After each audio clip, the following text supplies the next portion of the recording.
अस्सलाम वालेकुम नाज़रीन। प्रोग्राम है आज पाकिस्तान के साथ। कल का आप सबके इल्म में है कि फजल रहमान का जो बयान आया कि इमरान खान की जो गवर्नमेंट थी उसको किसने चलता किया और कौन कौन उसमें शामिल था। नवाज शरीफ, मरियम नवाज, शहबाज शरीफ, जरदारी और फजल रहमान खुद भी उसमें शामिल था। इन लोगों ने एक चलती हुई गवर्नमेंट को ख़त्म कर दिया, मुल्क को तबाह कर दिया। मुल्क के जो हालात है आप सबके सामने है, जिस तेज़ी के साथ डॉलर ऊपर गया फिर, और जो हालात वहाँ पे आपने देखे। आज मेरा ख्याल है कि पाकिस्तान को कोई कर्जा देते वक्त भी सोच रहा है कि दिया जाए या ना दिया जाए। फजल रहमान ये वो कीड़ा है, अगर इसकी ख्वाहिश पूरी ना हो तो ये काट लेता है, सांप भी कह सकते इसे। इसलिए मैं आपको बता रहा हूँ, या बिच्छू कह ले, कोई ऐसा नाम खुद आप रख ले, मगर इस बंदे को अगर आप लालच दें, ये वो हरामखोर इंसान है जिसके वालिद ने पाकिस्तान बनने की मुखालफत की थी और इसने कभी पाकिस्तान जिंदाबाद का नारा नहीं लगाया। इसके अलावा मैं ये आपको बता दूं कि कल का पीटीआई वाले बड़े कह रहे जी हमारे साथ वो चलेगा, इकट्ठे चलेंगे। जो हरामखोर अपने मुल्क का दुश्मन हो, जो इमरान खान की एक चलती गवर्नमेंट इसलिए हिस्सा डाल ले कि मुझे भी कोई उसमें वजारत मिलेगी। इमरान खान के दौर में आपको पता है कोई वजारत नहीं इसको मिली थी, और अपने लालच के लिए ये ऐसे ऐसे सौदेबाजी करता है, ब्लैकमेल। यही फजल रहमान था जो आप सबके इल्म में है कि सुप्रीम कोर्ट के सामने धरना लेके पहुंच गया था और जहाँ वहाँ जाकर जजों के खिलाफ नारे भी लगवाए इसने, और पुलिस की गाड़ियाँ इस्तेमाल की गई। पुलिस की गाड़ियाँ इनको पिक एंड ड्रॉप कर रही थी, इनके खाने का बंदोबस्त कर रही थी, पुलिस कर रही थी, ये सरकारी मेहमान। और जैसे ही इसको नज़र आया कि अब मुझे ना बलूचिस्तान से कोई वजारत मिल रही है ना मैं सदर पाकिस्तान बन रहा हूँ, तो कांटा बदल दिया। अब थोड़ी सी क्योंकि बात करनी ज़रूरी है, जो आजकल सबने सुना है, एक कमरजावेद बाजवा भी इसी तरह का एक हरामखोर है और कसरत से पाकिस्तान में हरामखोर बड़े पड़े हैं, आपको हर तरफ नज़र आएंगे। वो आया तो था हमारी हिफाजत करने के लिए, हलफ तो उस हरामखोर की औलाद ने लिया था कि मैं जो अवाम है उसकी हिफाजत करूँगा, मगर उस हरामखोर ने अवाम को बेच दिया, और अवाम को बेचने के बाद फिर अवाम के ऊपर जुल्म की एक ऐसी दास्तान चली जो मेरा ख्याल है इससे पहले शायद ना चली हो। जिस तरह वहाँ पे ख़वातीन के ऊपर जुल्म किया गया, जो ख़वातीन जेल में बंद है, मेरी इतला के मुताबिक उनको सिगरेट लगाए जाते हैं, उनके साथ ऐसी ज़्यादती की जाती है।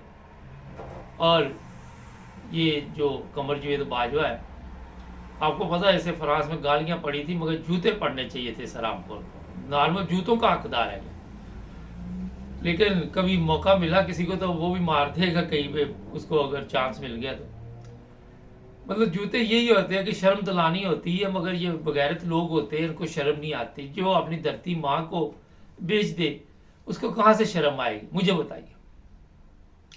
कल आप सब ने देखा कि तमाम मीडिया, सोशल मीडिया फजल रहमान के बारे में क्या क्या कह रहा है। कोई कह रहा है इसको अब डीजल ना कहा जाए, इसको ये ना कहा जाए, मगर मैं आपको एक चीज़ बता देता हूँ, पीटीआई इसके साथ मिलकर चले ना ये चल सकती है, ना ये पीटीआई के साथ चल सकती है। ये ब्लैकमेल कर रहा है उन हरामखोरों को जिनके पास सारी ताकत है कि मुझे कुछ ना कुछ लगाओ। जैसे ही इसके मुंह में हड्डी डाल दी जाएगी, हड्डी की हड्डा डाला जाएगा, तो ये फिर पार्टी बदल लेगा, ये सब कुछ करने के लिए तैयार हो जाता है। मैं फिर एक दफ़ा आज वही मिसाल दोहराऊंगा जो अमेरिकन ने कहा था कि ये अपनी माँ को पाकिस्तानी भेज देते। उसने गलत नहीं कहा था, उन्होंने जनरल बाजवा को ख़रीदा, जनरल बाजवा ने पूरी कौम को बेचकर वो हशर मुल्क का किया। उसको कोई दिलचस्पी नहीं थी बाजवा को, ये बाजवा याश आदमी था। उसके बाद भी आने वाले जो है वो भी या शराब शबाब के वो शौकीन है, वो अपनी ज़िंदगी में मस्त है, उन्हें कोई फर्क नहीं पड़ता कि ये क्या कह रहा है। अब इलेक्शन में इतने पैसे लगा के 7 दिन से कंपनी लगी हुई है, कभी कुछ करती है कभी कुछ करती। आप को पता होना चाहिए जब आप एक झूठ बोलते हैं तो उसके पीछे कई झूठ आपको बोलने लगे। एक बेईमानी करते हैं फिर उसके पीछे कई बेईमानियों के ऐसे काम किए जाते हैं जो अभी भी हो रहे। कभी मरियम जिस तरह अभी वो वज़ीर आला बनी हुई नहीं, उसने आईजी को बुला लिया, आईजी से और दूसरे जो वहाँ के ऑफिसर हैं, अभी इख्तियारात आए नहीं इन लोगों के पास। ये जो जनरलों की रखेले है, इनके इसी तरह के काम आपको भी सामने भी नजर आएंगे। कोई मुल्क के लिए कोई ये काम नहीं करेंगे। नवाज शरीफ है, उसको ये ले आए लोग, हाँ उसको सुना है कि कह रहे लंदन वापस चले जाओ, तुम्हें कुछ नहीं कहा जाएगा। वो पहले होता था ना, अखबार में आता था इश्तिहार के, कोई घर से चला जाता था तो आप पढ़ते थे कि जनाब आप वापस आ जाओ, आपको कुछ नहीं कहा जाएगा। अब ये कहा जाएगा कि आप वापस चले जाए, आपको कुछ नहीं कहा जाएगा।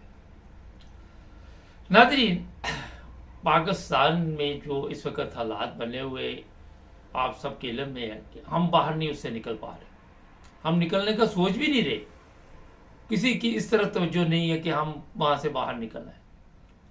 हम उस दलदल में फंसते जा रहे हैं। अब जी सुप्रीम कोर्ट में एक दरख्वास्त दी गई है कि ये जो इंतखाबात हुए ये ठीक नहीं हुए। अल जजीरा ने भी कह दिया, BBC ने कह दिया, अमेरिका से आगी खबरें सब ने कह दिया। अपने लोग भी इनके जो है, आज तू जीता, कल तू जीता, सुबह तू जीता, शाम को तू जीता, सुबह तू वज़ीर आज़म, शाम को तू वज़ीर आज़म। ये जो ताकतवर लोग हैं कमर जवेद बाजवा जैसे, इनका यही काम रहा है। 76 साल से इन्होंने सियासतदानों को ऐसे इस्तेमाल कर करके, पाँव के जूते की भी इज्जत ज्यादा होती है, इनकी वो भी इज्जत नहीं रही, वो भी इज्जत नहीं रही। मैं आपको बताऊं, कहीं से इनको जूते पड़ रहे हैं, कहीं से इनको गालियां पड़ रही हैं, और फिर आप जिन्होंने इनको लेके आए थे उनको भी गालियां पड़ रही है। और जो सच है अवाम के सामने जब इनकी आपस में नहीं बनी तो वो निकल आया।